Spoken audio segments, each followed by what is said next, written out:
புயல் மற்றும் கனமழை காரணமாக விழுப்புரம் மாவட்டத்தில் மிகப்பெரிய பாதிப்பு ஏற்படுத்திருக்குன்னு சொல்லலாம். நம்ம பார்த்துட்டு இருக்க காட்சிகள் ஒளிப்பதிவாளர் பிரேசுடன் காட்ட காட்சிகள் வெள்ளப்பெருக்கு தென்மென்னை ஆற்றிலிருந்து பிரியக்கூடிய மலட்டாற்றில் ஏற்பட்டிருக்க வெள்ளப்பெருக்கு பாருங்க.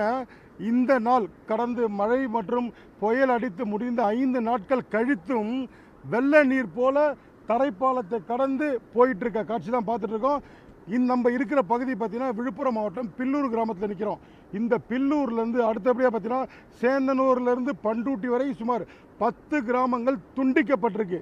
இந்த கிராம மக்களோட நிலை என்ன அப்படின்றத அவங்ககிட்டே நேராக கேட்டு தெரிஞ்சுக்கலாம்.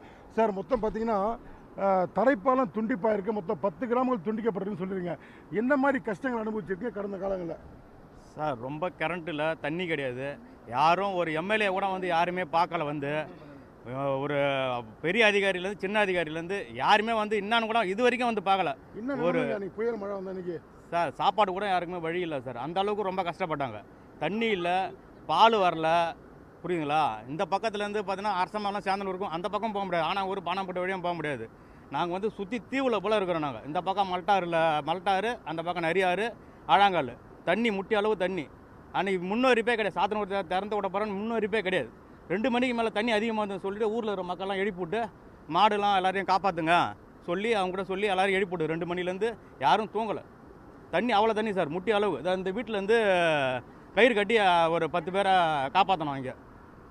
இப்போ என்ன நிலை சார்? இப்போ 10 கிராமங்கள் துண்டிக்கப்பட்டிருக்குன்னு சொல்கிறீங்க. எப்படி நீங்கள் வந்து கடலூர் மாவட்டம் பண்டூட்டிக்கு போக முடியும்? நாங்கள் ஒரு 10 கிலோமீட்டர் தான், 10 கிலோமீட்டர் சுற்றின்னு போனோம் சார். இப்படி போய் பைபாஸில் போய் பஞ்சமாதேவியில் போய் தான் சார் போக முடியும். வாணியம்பாளையம் அந்த பக்கத்தாலும் போக முடியும் சார். என்னம்மா பாதிப்பு உங்கள் கிராமத்தில்? எங்கள் கிராமத்தில் வந்து இந்த கரையோரம் இருக்கிற மக்கள் வீட்டில் எல்லார் வீட்லேயுமே தண்ணி பூந்துடுது. தண்ணி பூந்து அவங்க வீட்டில் இருக்கிற எல்லா அத்தியாவசிய பொருட்களும் நனைந்து எல்லாமே நாசமாகி போய்விட்டது. அதனால் யாருமே ஒரு அதிகாரிங்களோ எங்களை வந்து யாருமே வந்து இது வரைக்கும் பார்க்கவும் இல்லை. ஒரு நாள் ஃபுல்லாக நாங்கள் வந்து சாப்பாட்டுக்கு அவ்வளோ கஷ்டப்பட்டோம். குடி தண்ணீர் கூட எங்களுக்கு கஷ்டம் சார். மின்சாரம் 3 நாளாக போயிருந்தது. அது மின்சாரமே எங்களுக்கு 3 நாள் சென்று மட்டும்தான் வந்தது. அதனால் எங்கள் மக்கள் ரொம்ப கஷ்டப்பட்டு போனாங்க. இந்த பாலமே வேறு எப்போ கட்டிருக்கலான்னா ஒரு மழைக்கு முன்னாடி 2 மாதத்துக்கு முன்னாடி தான் வந்து ஆரம்பிக்கிறாங்க. ஏன் அதை முன்னாடியே வந்து ஆரம்பித்தா என்ன? ஒரு 6-7 மாதத்துக்கு முன்னாடி ஆரம்பிச்சிருந்தா இந்த பாலம் இந்நேரம் நிறைவேந்திருக்கும். மக்களும் இப்படி இந்த கொல்லிப்பக்கம் இருக்கிறவங்க போயிருந்திருப்பாங்க. அது மாதிரி இந்த கரையோரம் இருக்கிற மக்கள் பூரா விளைநிலங்கள் இருந்தது. எல்லாமே காராமணி, மணிலா எல்லாமே விதைச்சாலும் அந்த தண்ணி ஃபுல்லாக போய் எல்லாமே கொல்லி பூரா அப்படியே அதாவது எப்படி சொல்கிறது மண்மேடுகளாக ஆகிவிட்டது. அதை இனிமேல் சரி பண்ணணும். மக்களுக்கு எல்லாமே சரி பண்ணி தரணும். எங்களுக்கு நிவாரணமும் எதனா பார்த்து தரணும். இந்த பில்லூர் இருக்கிற மக்களுக்கு என்ன நிவாரணம் எங்களுக்கு வழங்கணுமோ அதை நீங்கள் தான் வந்து பிரஸ் மூலமாக எங்களுக்கு இது பண்ணி எங்களுக்கு இதை ஏற்பாடு பண்ணி தரணும். ஐயா, என்ன சார் பிரச்சனை உங்கள் ஊரில்? தரைப்பாலம் தண்ணி அடிச்சுட்டு போயிருக்கு. இந்த மாதிரி பாதிப்புகள் சந்திச்சிருக்கீங்க? சேந்தனூர், அரசமங்கலம், குச்சிப்பாளையம், கன்றக்கோட்டை, சின்ன கள்ளிப்பட்டு, பெரிய கள்ளிப்பட்டு அந்த பக்கம் போக முடியல. பில்லூர் பஞ்சாயத்தில் ராமநாதபுரம், பிள்ளையார்குப்பம், பஞ்சமாதேவி, அகரம் எல்லாமே போயிடுச்சு. ஒன்றுமே கிடையாது. அது சுற்று வட்டத்தில் எதுவுமே இல்லாமல் குடி தண்ணி கூட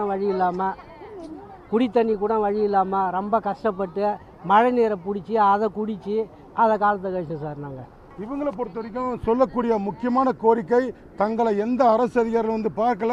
இருக்கக்கூடிய விவசாய நிலங்கள் 500 முதல் 1500 ஏக்கர் வரை இந்த பகுதியில் மட்டும் ஒட்டுமொத்தமாக வெள்ள நீர் புகுந்து முற்றிலுமாக அழிந்து சேதமாயிருக்குன்னு சொல்கிறாங்க. உடனடியாக அரசு நடவடிக்கை மேற்கொண்டு தங்களுக்கான நிவாரணங்களை வழங்க வேண்டும் என்பது பில்லூர் கிராம மக்களோட முக்கியமான கோரிக்கை பார்த்துட்டு இருக்கோம். தந்தி டிவி செய்திகளுக்காக ஒளிவர் பிரேசுடன் கோபிநாத்.